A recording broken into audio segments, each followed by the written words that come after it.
So today let's answer a question that we got a lot of the times of how long should you give your chicken starter feed.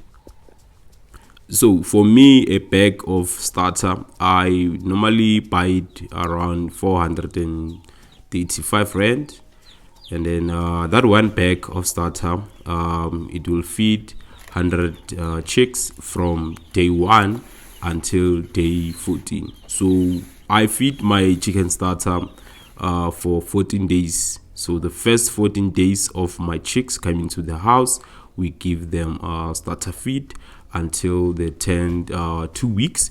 Then from 2 weeks, that's when we give them grower feed, and then that's all I feed my chicken.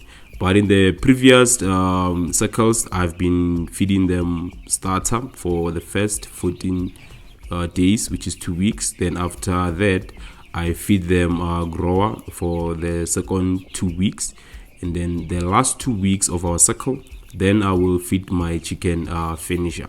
But I do not feed my chicken finisher anymore, so I only focus on feeding my chicken starter and grower feed. So thanks for watching our content. Remember to subscribe, share, comment and like.